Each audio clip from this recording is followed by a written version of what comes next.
Good afternoon and welcome to Scotia iTRADE's webinar.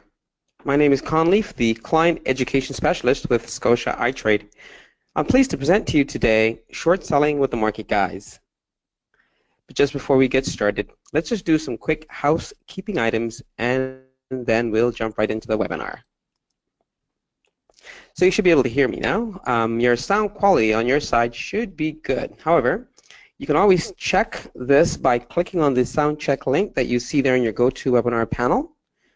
The setup window, it may be on a secondary screen. If you're using two monitors, your setup screen might be on a secondary screen. Also, everyone will be muted for sound quality purposes today. Just keep that in mind. Now, if you're using your computer audio and you're having any sound issues, you can always switch over by calling us on the telephone. Just don't forget to use the audio pin and your access code that you see there as well. As a quick reminder, unless otherwise expressly stated by Scotia iTRADE, seminars, webinars, and other educational tools and resources, which is collectively called content, are provided by independent third parties that are not affiliated with Scotia Capital Inc. or any of its affiliates. And its affiliates neither endorse or approve nor are liable for any third-party products or services, third-party content, or investment loss arising from any use of the content, which includes third-party content. So what we're going to be presenting today is just for general informational and educational purposes. It's not intended for any sort of advice or recommendation. So just keep that in mind as we go forward in our presentation today. So let's also quickly review the toolbars feature.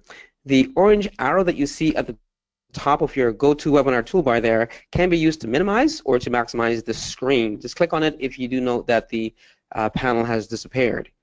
You can also view this presentation in full screen mode by clicking on the computer icon in your GoToWebinar toolbar. Now, lastly, if you've got a question, you can raise your hand and I will be able to communicate with you by chat or text. However, it's preferable just to use the question panel box that you see there and just type your question in. If you open up your GoToWebinar toolbar, you'll see the question panel box. Type your questions in, as I'll be able to interact with you as we go through the presentation today. Also, we're going to be recording today's session, and an email will be sent out to you within one business day, say mid-afternoon tomorrow, with a link to this recording. If you do not get that link, just feel free to email me, and I can send out a copy of the link to you for downloading. Now, you can always visit our YouTube channel. We've got a Webinars on Demand playlist there. Simply go to scotiaitrade.com, scroll to the bottom, and you'll see the YouTube link. Click on that. Go into the playlist, Webinars on Demand, and there you'll see a list of webinars that we've archived there for your purposes. I've also made available to you this presentation. There's a PDF that you'll click on. If you click on the handout menu, you'll see that there is a presentation or a link there that you can, when you click on it, you'll get the PDF version of this short selling PDF. So you can be able to go through that as you go into the presentation, make notes accordingly.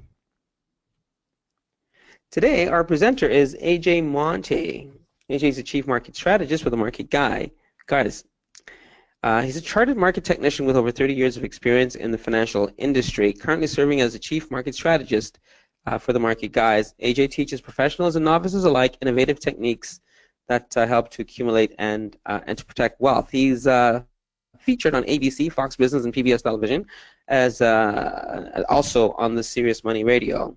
AJ has authored some financial books, so you can actually find those books out there in your publications.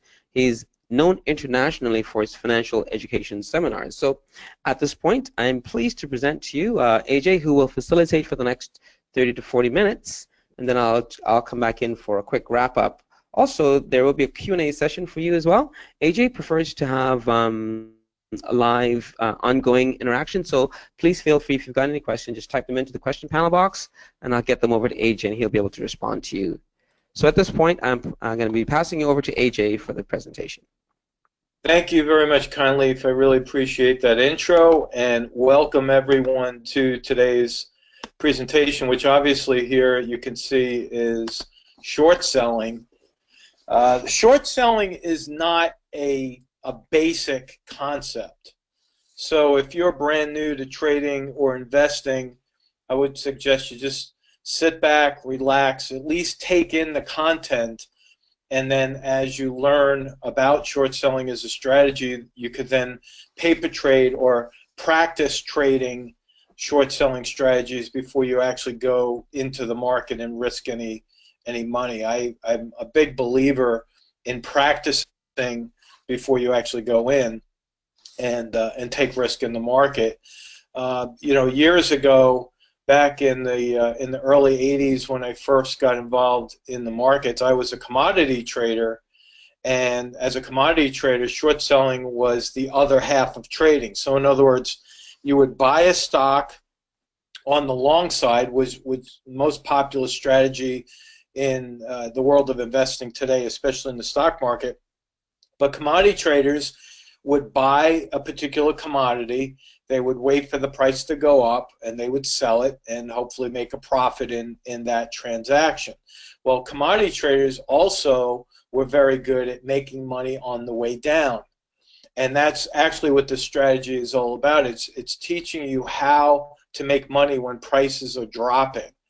So again, it's something that's very different for a lot of folks, and it may seem foreign, but just like anything else, if you were learning a new language in college or whatever school you had gone to, you have to understand that you learn the words first, and then you take those words, you put them together and collect them as sentences, and then you put those into paragraphs, and then the thoughts go onto paper. Well, like this strategy, we're in the very basic steps of learning it, and you'll actually become more comfortable as you become more fluent in this particular strategy. So again, those are just my thoughts before we get into the hard content here. This is a disclosure. Obviously, Conleaf already mentioned that this is for educational purposes. The reason I put this slide up in addition to what you've already seen is that right now we have a good number of people who are listening to the live version, but this is being recorded for the Scotia YouTube channel. And so there's going to be a lot of people listening to this, probably more people listening to the recording than those who are participating in the live event. So, you know, as we get towards the end, I want everyone to know, whether you're listening live or recording, that the charts that we look at the very end, and I'll try to get at least 10 or 15 minutes of live charts up, those are not going to be the same looking charts if you're listening to the recording. Obviously, prices move up and down. So please don't trade against those charts that we're looking at, especially at the end. Now, getting into, again, the meat of it here, I will be talking a little bit about options very briefly, and there is a website here that you can go to get the document that explains more about options. It's not a document that just talks about the risks of options. It's not, in other words, it's not like a legal document that is you know, disclosing the risks, although it does show the risks. It actually goes into some of the definitions and applications of options. It's a very good learning tool that the Option Clearing Corp actually gives you for free, and I think Scotia has a link. I'll let Conleaf take that towards the end, but I think Scotia has a link on their website as well where you can get the same document. Okay, so we're through the housekeeping. Before I get into these 5 points in showing you what the short selling is all about, I just want to tell you that, like going back to the trader experience, commodity traders very rarely, if at all, stay in cash.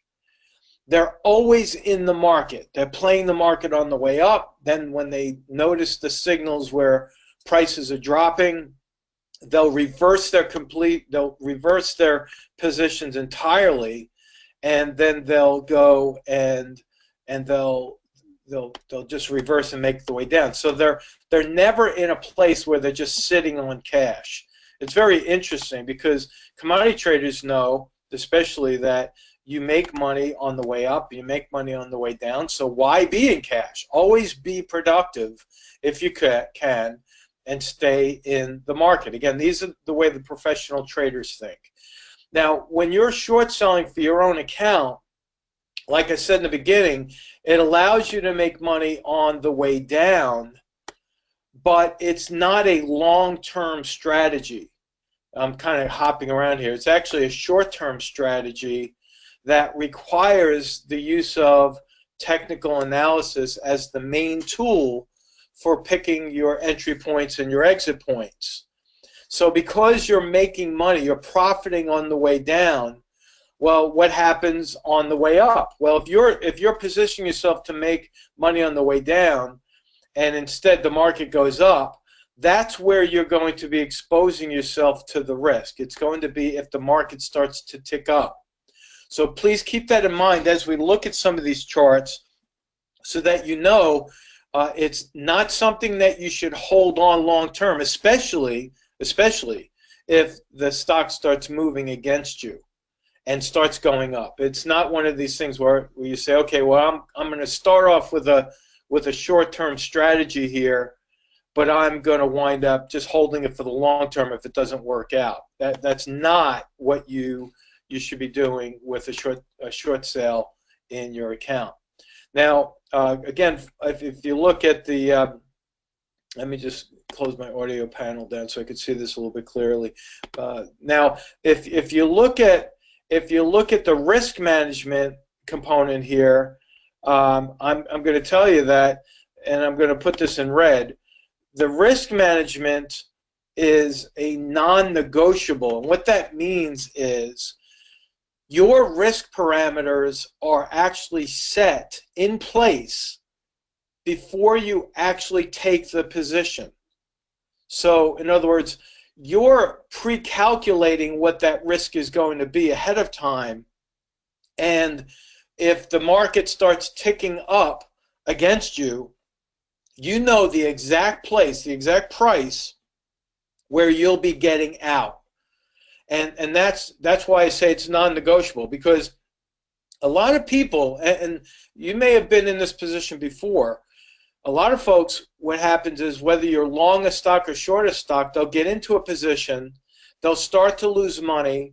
They know in the back of their mind, and maybe even in the pit of their stomach, they're saying to themselves, you know, I think this is going badly and I need to get out, but guess what? They don't. They hold on.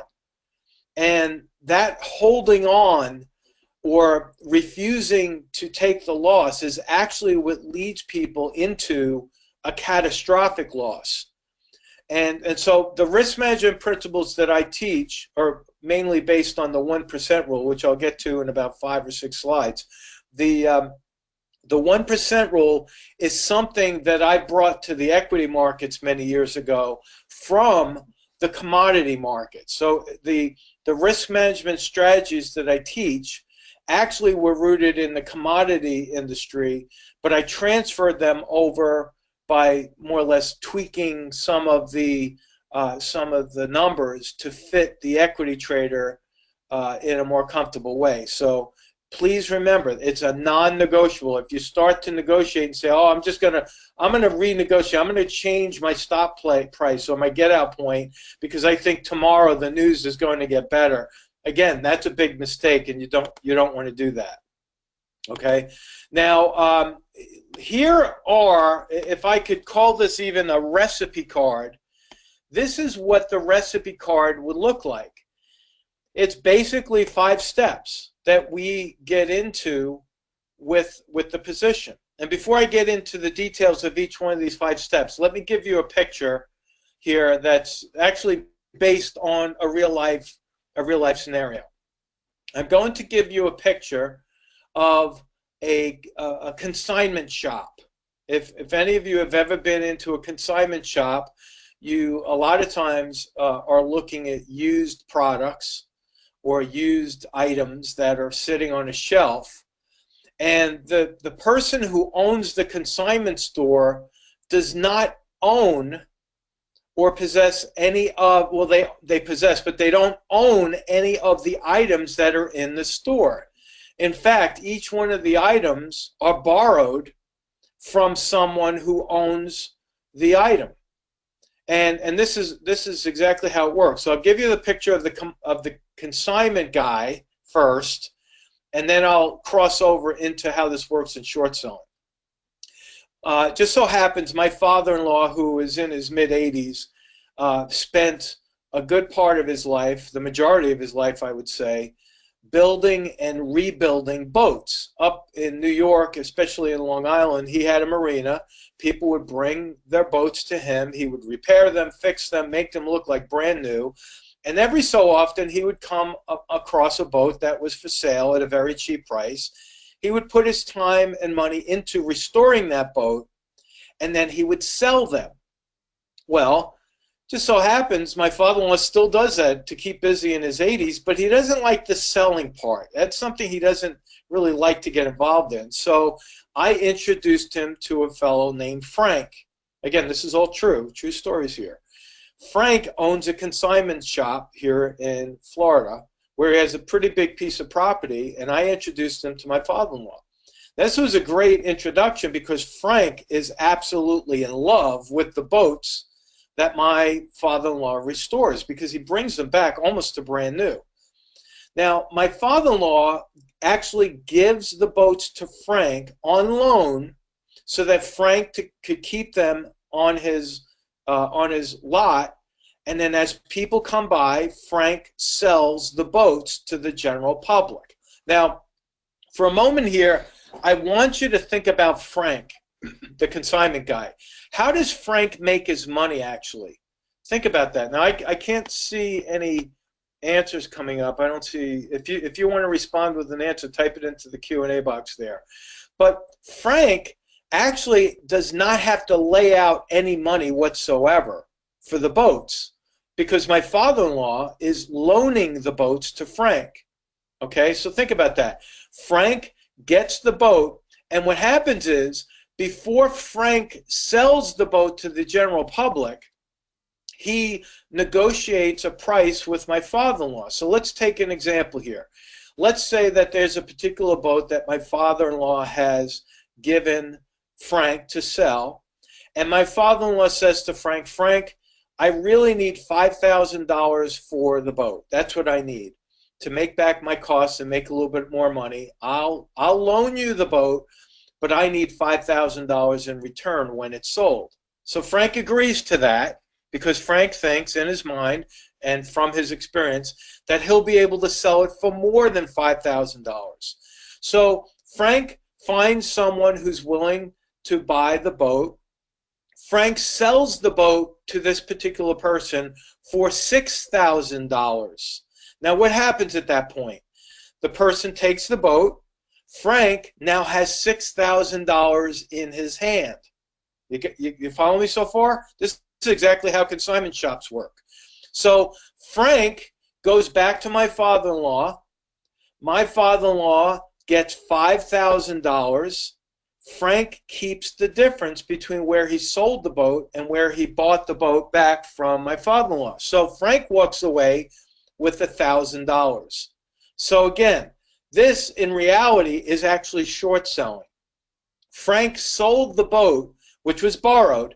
He sold the boat for a higher price and then basically returned the value of the boat to my father-in-law. Now, the only difference between that and what I've just explained to you in a consignment store and trading equities is that the broker, let's say Scotia, represents my father-in-law. So here's how it works. Step number one in the short selling recipe card, what happens is you borrow shares from your broker, okay? So the shares get borrowed, and I'm going to say that you're going to borrow these shares from Scotia, okay? So let's say that you borrow $6,000 worth of stock from Scotia. I'm not even going to say what the stock is. I'm not going to say what price you sold the stock per share. I'm just telling you that you borrowed the shares and you go into the open market and you sell those shares in the open market and you collect $6,000. Now what happens is you wait for the price of the market to drop, and it does, and now what you just sold for $6,000 is now trading in the open market for $5,000. That's exactly how it works. And I'll break this down into prices per share here in a little bit as we get into the risk management part. But you buy those shares back at a lower price, and then what happens is you take the money and you buy back the shares for that value of $5,000, and you return them back to your broker. Okay, so in this instance, you've made the same amount of money as what Frank made by selling a boat that was borrowed from my father-in-law. Now, the only difference here, flipping back to the consignment shop, the only difference is that if this were an actual stock transaction, Frank would have sold the boat for $6,000, but then he would have bought back another boat for $5,000 and returned the boat back to my father-in-law, not the money. That's the only difference in a short sell. You're not giving the broker back the money. You're giving them back the original shares, but you just bought them back at a lower price. Now, hopefully you got that. And if you're ever confused about short selling and you're looking at the actual market, just understand the consignment story, and that'll help you out. Now, there's another way that you could actually make money on the way down, and it is considered to be a short position. Okay, I just saw a question come in there. Oh, okay, yes, King.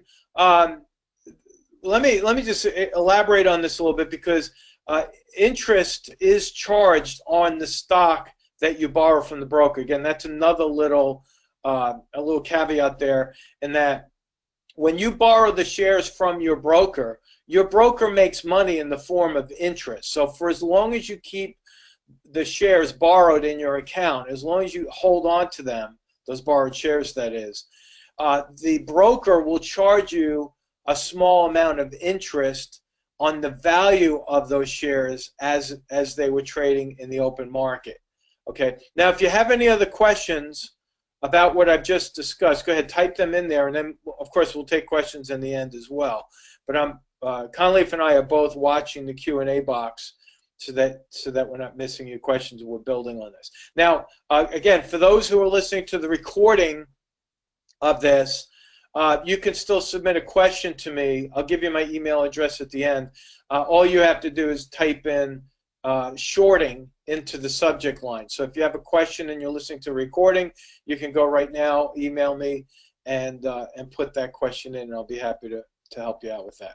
Okay, so let's get back to bear funds. Now, bear funds are relatively new to the market, and exchange-traded funds. That's what ETFs stand for. Exchange-traded funds have become more popular now than ever before because it allows people to take positions in the market, whether they're bullish positions or bearish positions. People could take money in the market, put money in the market, and make money on the way up or make money on the way down. Now, with a bear fund, here's the key concept here. The bear fund or bearish ETF is inversely related to the underlying stock. And what that means is, in that inverse relationship, is that when the stock price goes down, or the index price, or the price of the index goes down, that bearish fund goes up in value. It trades like a stock. It absolutely trades like a stock, so you can get in and out of it just like a stock. But if the price of a stock is dropping to lower levels, okay, remember it's inversely related, the ETF, the bearish ETF, is going up in price. So what happens is, if you think a stock is going to go down, or an index or a market is going to drop, you can buy the applied ETF, or the pertinent ETF to that particular market. Okay, so let's say you think the market is going to drop at this particular point.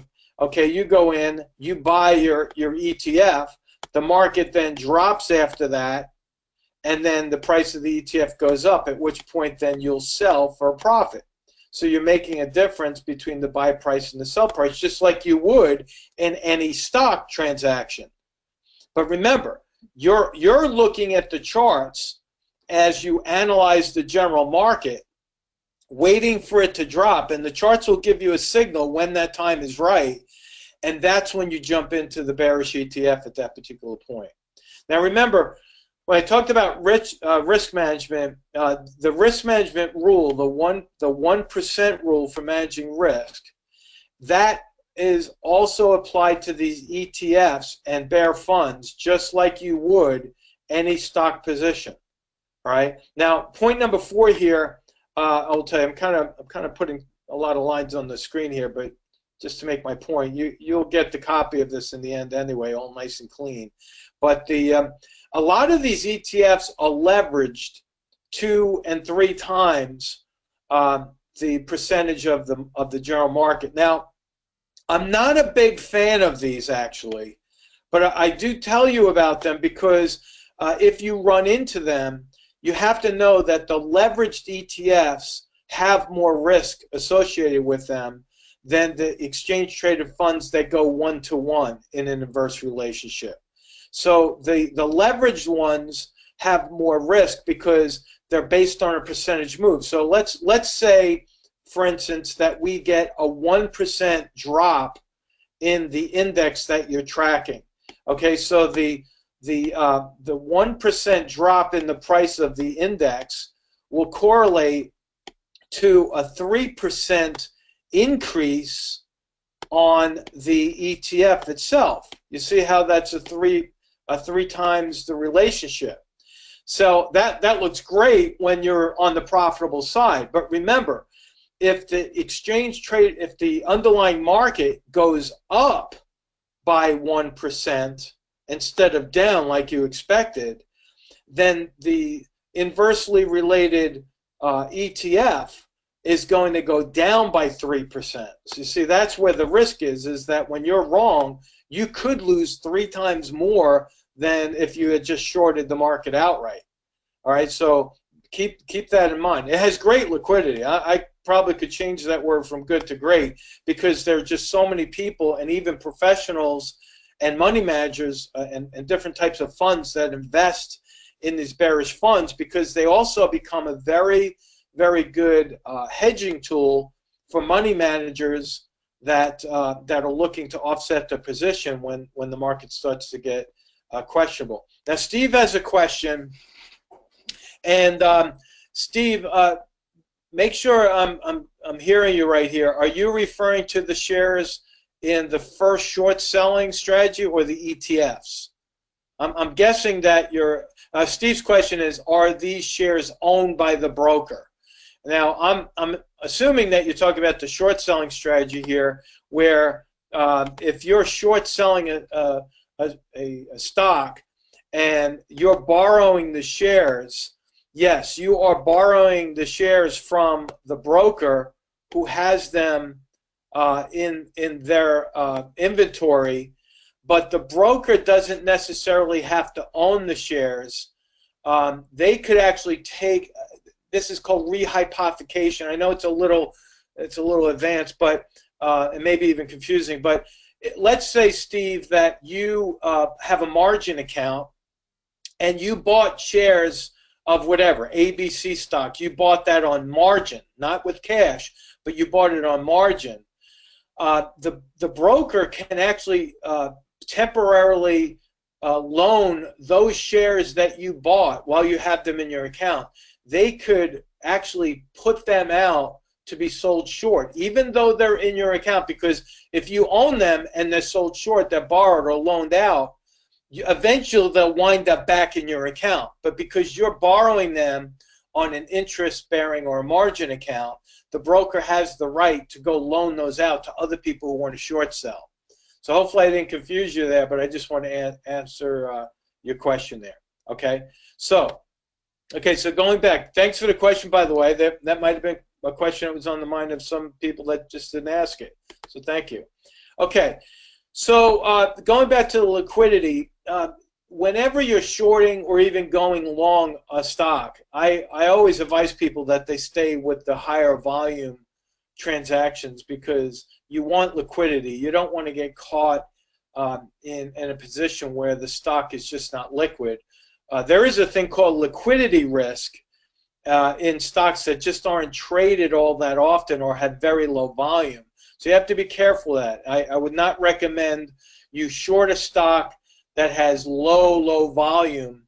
And I say, under 500,000 shares traded each day, I would consider to be low volume. Those also are higher risk positions if you don't have that liquidity. Okay? All right, now, before going into a put option, I just want to tell you another quick story before we get into this concept of puts. In let me see, when was this? 1983. It was 1983 and 1984. Hollywood actually came to New York, and a gentleman by the name of John Landis approached me and the gentleman I was working with at the time, David Jones, and they said they were making a movie. And the movie's name, the title of the film was called Trading Places. Some of you may have seen this. It's with Eddie Murphy and Dan Aykroyd. Eddie Murphy played the part of basically a homeless guy, and it's one of those rags to riches stories. Well, anyway, John Landis hired me to train both of those actors on how to be traders, because at the time I was a trader on the commodity exchange. And they filmed it on the commodity exchange. At the end of the movie, I actually got a small part as one of the actual traders in the film. But the fun part was that John Landis came to us because in the script, they were talking about commodities. And John Landis knew that the audience, the average person, didn't even know how to trade a stock, let alone a commodity. So what we did is we kind of modified the script. And for those of you that saw the movie, it's the part where Eddie Murphy is being told what a commodity is, and the two brothers sit him down at the desk and they show him eggs and bacon and orange juice, and there's that whole thing. Well, we actually inserted that scene into the movie to help the audience understand what a commodity was. Well, that was pretty easy to overcome any kind of confusion. But what a lot of people don't know, and if you get a chance to watch the movie, it comes up every December. They seem to play it over and over right around the holiday season. What a lot of people don't know is how Eddie Murphy and Dan Aykroyd, the heroes, how they actually made money in the end. Well, the truth is, they made money by shorting the orange juice market. That's how they made money. They didn't make money by killing it on the long side. They made money by shorting the market. Now, when we tried to explain short selling to John Landis, he was even confused. And we really had a very difficult time trying to work that into the script without it seeming almost hokey. So we kind of left that out for the audience to figure out. In the end, everyone knew that the good guys made the money and the bad guys lost all their money. But if you get a chance to watch the movie, keep in mind that short selling was the big strategy in how they made money. Okay, just a little interesting tidbit I thought I'd throw in there before getting into the options and totally confusing you. Well, I won't do that to you. I won't confuse you. But remember what I said about the bearish ETFs. Remember, they are inversely related to the underlying stock or index. Well, the same thing applies to a put option. The put option is actually inversely related to the price of the stock. And the put option is actually a contract that gives the owner of the put, it gives the owner the right to sell the stock at a higher price, you see. So if you have the right to sell the stock at a fixed price, that's the same exact thing as you selling the stock short at a fixed price. You see, the only difference is that when you buy a put, you actually get to pick the price at which you want to short the stock. All right, and I'm not going to go much further than that because then we're going into, again, a full-fledged option course here. But the option actually helps protect you from an extreme loss on the downside. So you could almost think of that as an insurance policy. That's one of the reasons why professional money managers look at options, because when they were first created, actually in the 70s, the put option was first created and the call option came later, because the put option was actually a piece of paper or a contract that became an insurance policy for anyone that wanted to lock in the value of their portfolio at the time.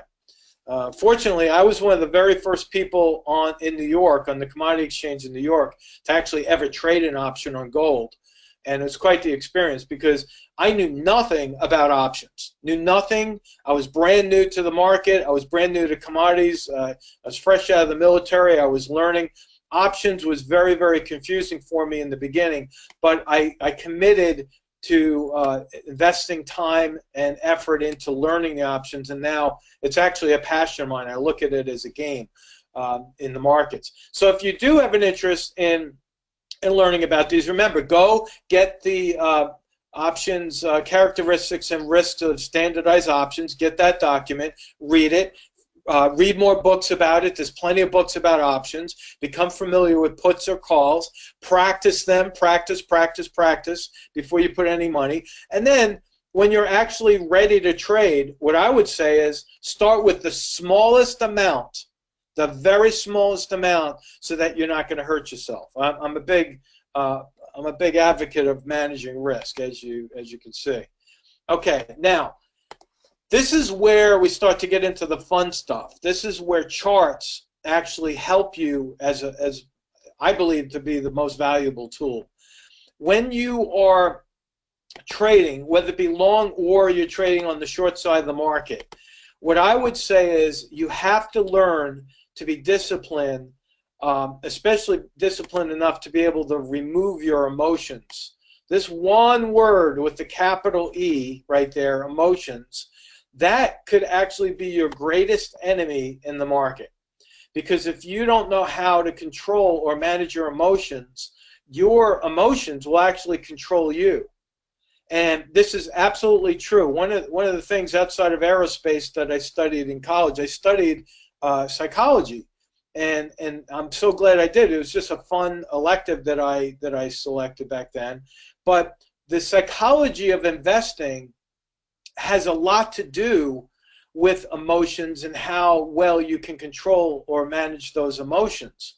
So the reason I bring up the emotional component here is because I want you to make sure that you have a plan that holds you accountable. Remember when I talked about risk management, how it's a non-negotiable? That's it, right there, in a nutshell.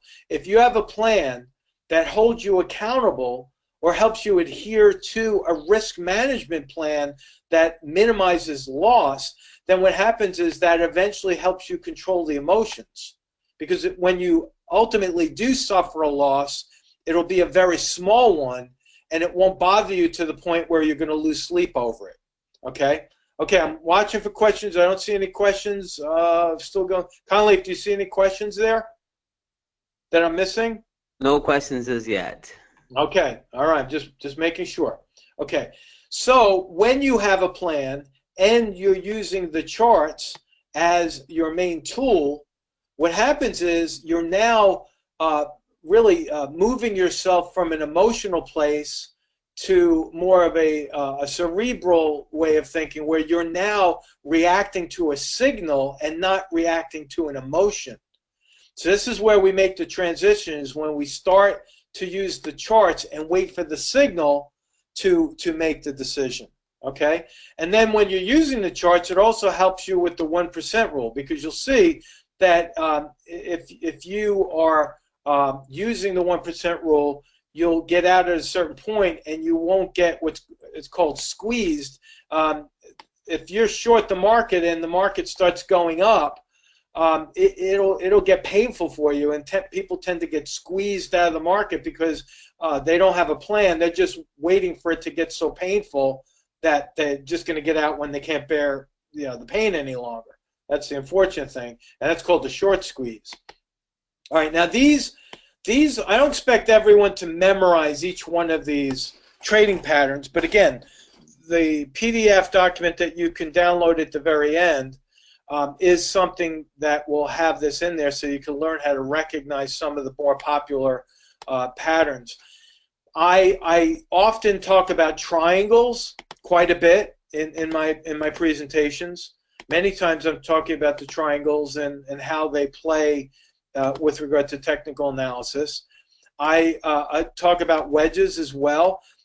Head and shoulders patterns, whether it be a head and shoulders top or a head and shoulders bottom, are very, very reliable patterns that work extremely well with short selling, and I'm going to get into some of these as well. So just again, a way to get familiar with some of these patterns. Rectangles, which I'm going to talk about here, and trading channels are also very good candidates for patterns that you want to trade.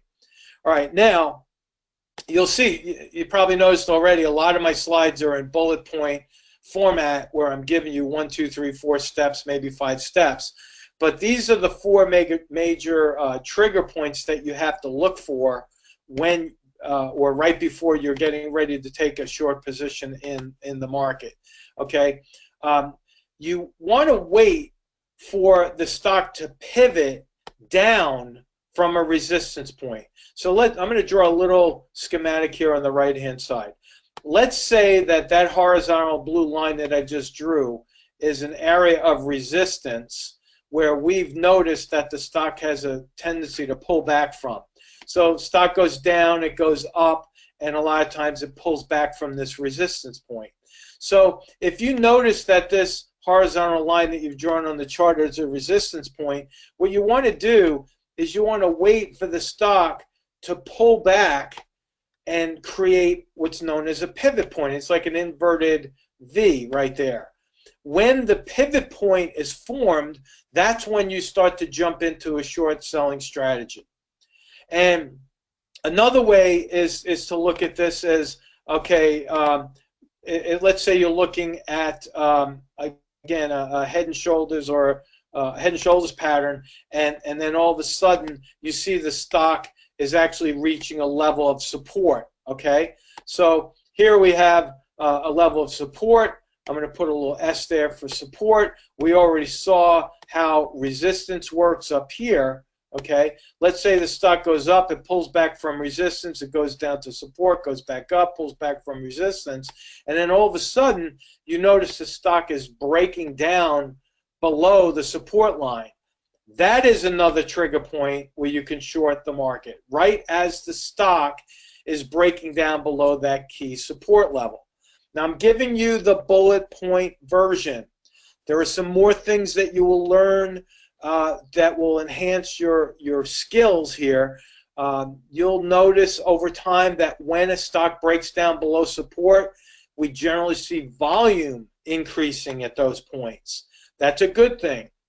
If you see a stock breaking down below support, like I just showed you here in that little diagram, and then the volume starts to pick up, that tells us that the sellers are starting to move in with force. And that, again, is a good thing for those who are short selling. Another trigger point would be after a stock fills a gap. Let me do this for you. I'm going to draw a little bars here for you. Let's say a stock, it goes up, it goes up, it goes up, and then all of a sudden it gaps up and keeps going higher. Okay, right here is known as a gap. I have videos on my website that teach more about gap trading, and this is in there. But a gap is formed right there. Well, a lot of times the gap will pull back after a stock gaps up. So what you do is, if you notice that the stock is going in an upward direction, eventually there's a high probability that the gap will pull back or fill, and these areas up here are good trigger points that will help you get into a short position. Alan says, shorting, can you talk about orders for setting up the short position and setting up a stop loss? Alan, you are about let's say about 2 slides ahead of me. So thank you for that question. I will absolutely address that. Ken says, what about breaking the 20-day moving average? Well, Ken, you're a more advanced trader, and you can absolutely do that. What I would say is, if you see a stock that's breaking down below a moving average, you would treat that the same way as you would in my example above, where the stock is breaking down below a support level. Okay, so if it's up here and it's breaking down support, you would treat that moving average like it was a support level. So you can do that as well, and that'll be a good trigger point for you all the same. Okay, now another thing is when a price pivots lower after an up gap is filled. What does that mean? Well, if a stock if there's a gap above the market, what happens is after the gap has been filled, a lot of times the market will reverse. Again, 80% of the time you'll see this happen, and I can prove that to you on any chart you give me later here in a couple of minutes. But gaps, once they fill, the tendency is for the price to reverse. So if the price is going up and it fills the gap, there's a very good chance the stock will start to go down. Again, another trigger point for your short selling strategy. All right, I'm not going to spend a whole lot of time on this one because I have diagrams that explain it, but these are the 4 price patterns that work extremely well. I've already talked about gaps. I mentioned head and shoulders, which is this. This is what a head and shoulders pattern looks like. Okay, a head and shoulders pattern is, this is a head and shoulders top. A head and shoulders pattern is defined by a left shoulder. S represents shoulder. The top of the pattern is a head, you see. Now the key here is when the right pivot point starts forming at a lower level to the head. That's what defines a head and shoulders top, is when you see a higher high, with the higher high being the head, and then all of a sudden you see a lower high. That lower high to the right is the shoulder. When you connect these points down here at the troughs, that is called the neckline. Again, I'm going over this quickly only to explain or identify it for you. It'll take some pattern recognition and practice to really get this, but when you identify a head and shoulders pattern and the stock is breaking out to the downside and below that neckline, that area right there where I've drawn my arrow, that becomes the short selling opportunity for you right there. Okay, the descending triangle, which is number 2 on that bullet point list that I had, this is what a descending triangle looks like, but you'll notice that my support level is very, very similar to that of the head and shoulders pattern, where we have a horizontal support level, and the breakout comes to the downside. It's when the stock is initially breaking out to the downside. We call it a breakout even though it's going down. We still call it a breakout. That's the proper term. So you treat it the same way. The pattern is different, but the entry strategy is the same. When it's breaking down below support is when you get into the short selling strategy. Now here is a price channel that is going in a downward direction. Okay, so let's do this, and this is really to Alan's point. Okay, with regard to setting the stop or getting out. Let's say that you pick an entry point where you're selling on the pullback here from resistance. Let's say you're pulling back and you take a short position as the stock is pulling back from resistance. Again, there's your entry point. When you are in a downward trading channel, you have a line here. Here's the trend line going down. You do not want this stock to go up above that trend line. That would be a breakout to the upside. See, that's where your risk is. Remember what I said from the very first slides. I said the risk in short selling is to the upside. So that's why you put your stop somewhere above the trend line, so that if it breaks out, you're not going to get a runaway loss that you're faced with at that point. Now, I know a lot of stocks in the Canadian market do not have stop loss features on them. So what I would say is if you take a short selling strategy here, I would put a price alert, set your computer to notify you when the stock is moving higher, at which time you would then close the position to manage risk. So remember, you're closing the position on the upside if you're faced with taking a loss, but you're also going to close the position when the stock comes down to a support level, at which time you're going to take your profit. Okay? That's how you trade a price channel. And remember what I mentioned about gaps. That's another strategy that will be defined in the video that I make available on my website, so you can go there and learn about that. Okay, another question comes from Ken. Oh, that I already answered that one, Ken. Thank you very much. Okay, keeping the losses small. This is the whole name of the game. Listen, if you think that you're going to get involved in the market and never take a loss, then I would say don't ever get involved in the market, because you're getting off on the wrong foot. We all have to learn how to take losses, but our goal or our objective here is to keep the losses as small as possible. That's the big thing that separates a professional trader from the average person investing in the market. The professional trader knows exactly to the penny when they're going to take their loss. They don't fool around with that. You know, loss aversion causes us to hold on to losers too long. That's why if I ask someone what's your risk tolerance and they tell me, oh, I have a high tolerance for risk, I say, well, that's not really that very good, because you don't want to be riding losses to the point where you can't make the losses back. That wouldn't be wise at all. Okay, we're getting into the point where we're managing risk. These are the 6 points for managing risk right here. And these are the points that you're going to plug into the 1% rule calculation. This in and of itself, this one slide, is a whole nother hour presentation on risk management using the 1% rule. I'm not going to make this a 2-hour presentation. I'm just giving you the 6 points so that you can apply them when you learn about the risk management component, which, by the way, is also based on the 1% rule all the way. It's all calculated to 1%.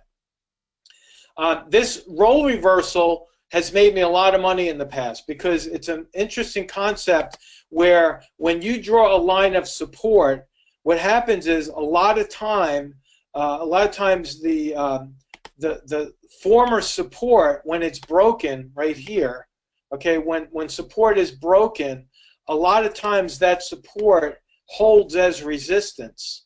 So when you see a role reversal like this and you see the stock moving up to resistance, if you start to see it pull back from resistance and start to pivot lower, that's where you're going to sell, put your short sell strategy in place. Just like it's very, very similar to a downward trading channel, very, very similar. You do it the same way.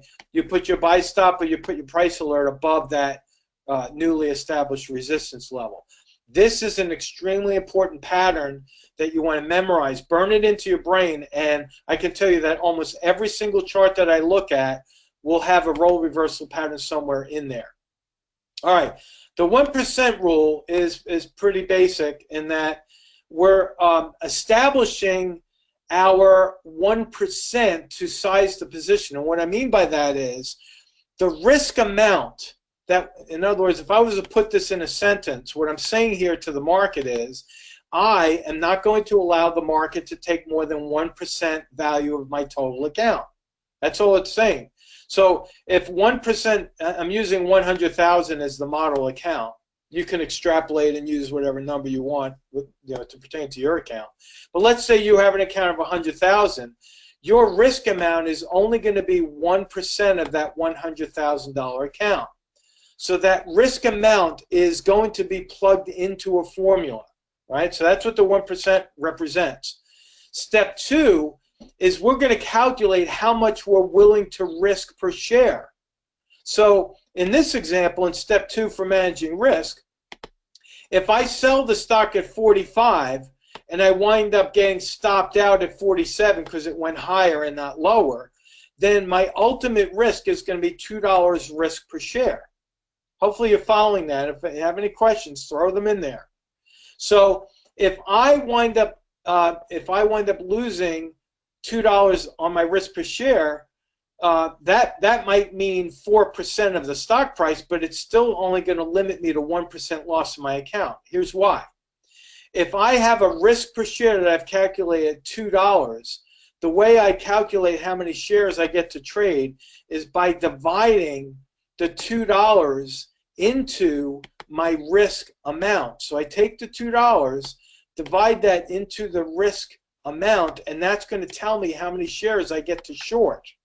All right. So if you are if you want to trade 1,000 shares instead of 500 shares, then you would have to set your stop at $1, not $2. You see? So that's how you can adjust your share size. Using this formula helps you size the position correctly so that you're not over trading the account. Okay. We already had some questions. Let me get right into some quick review. Technical analysis is the tool. Remember that. We're going to be using the tool to calculate our risk points. We're going to keep it simple, right? We're going to wait for the pivot point before we short the stock and immediately place the stop above resistance to protect and manage the risk moving forward. Folks, it's truly the key to success. Risk management is going to be the reason why you succeed in the market, not because you're the greatest stock picker. It's going to be how good of a risk manager you are that's going to help you be successful. Okay, so for those of you that are listening to the recording and want to send me a question, just go to AJ at the Market, guys. Send your questions and make sure you type in the subject line shorting. Please do not ask me specific questions about your positions. I'm not going to give you advice on that. I'm only going to ask you questions and help you with the strategy and the concepts. That's the goal behind answering your questions there.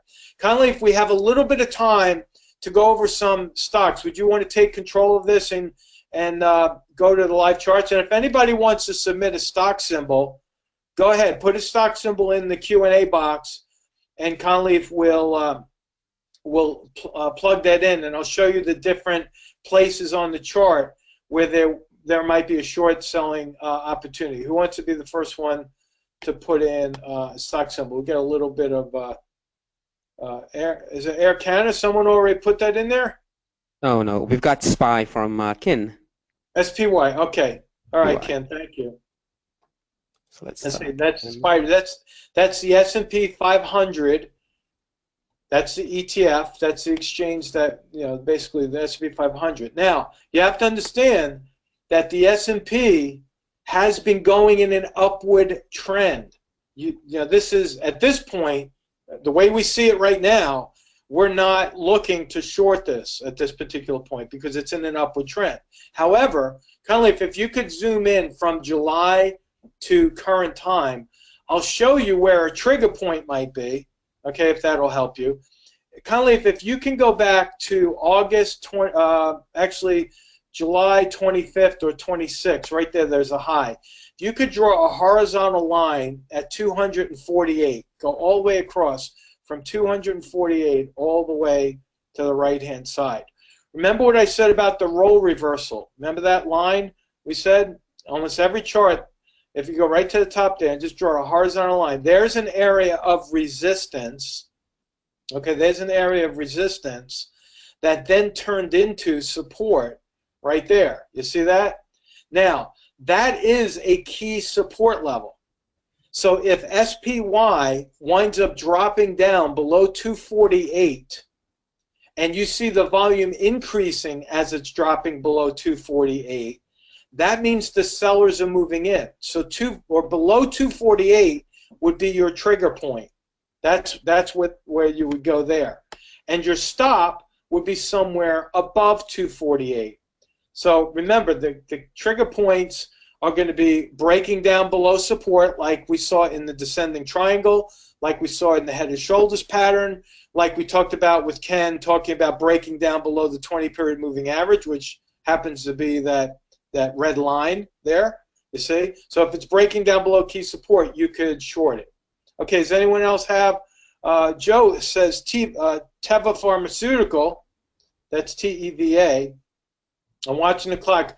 Ken, we might be able to get win in there, and I hope we do.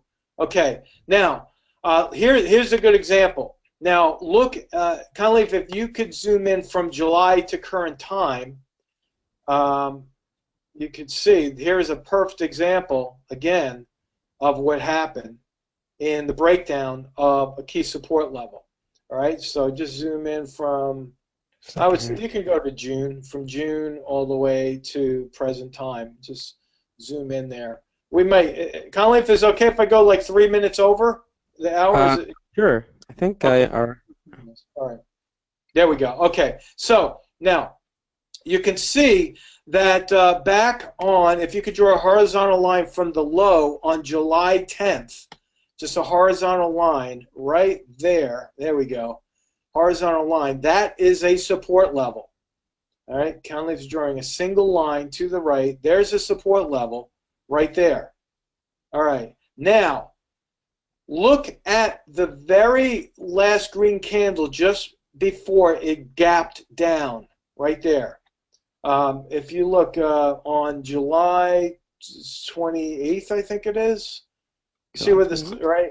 Just to the right. There's a bearish engulfing band. Go to the right just a little bit more.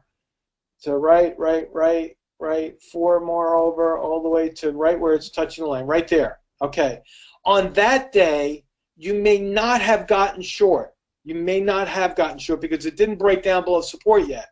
But the very next day, you would have shorted the market. See that?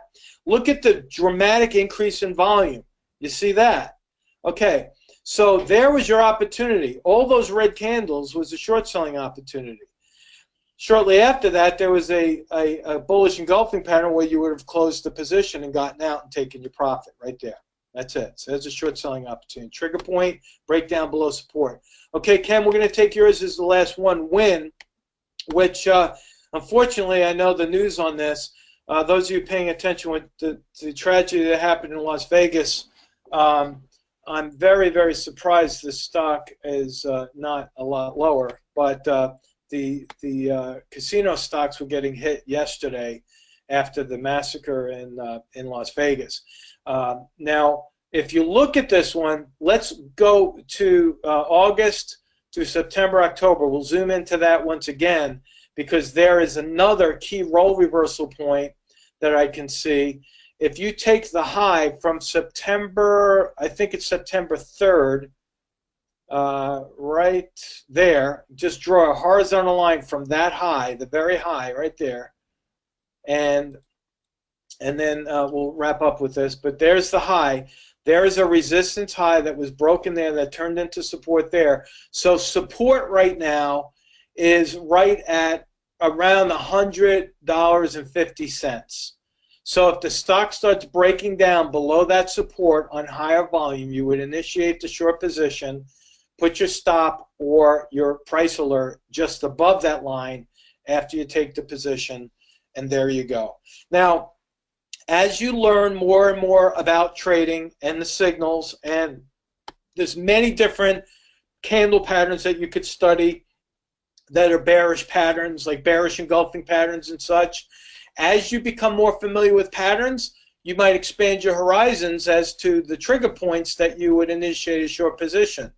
Okay, so until then, stick with the basic model for price patterns, but then as you get better with your skills, you'll be able to initiate short positions on particular candle patterns, and that's a little bit different where you modify and enhance your skill. So we did not run out of content. We just ran out of time today. I want to thank everyone. We have a lot of repeat attendees. Ken, thank you for coming back. Thank you, Alan, as well.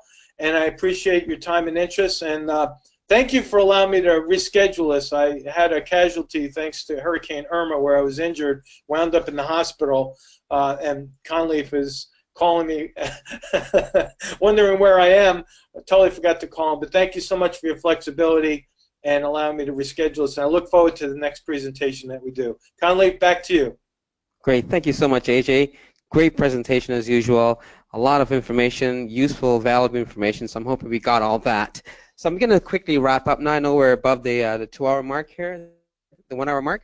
Coming up next, after you exit the webinar session, the short survey, as usual, will populate in your browser. We ask you to just spend a few minutes and just complete that.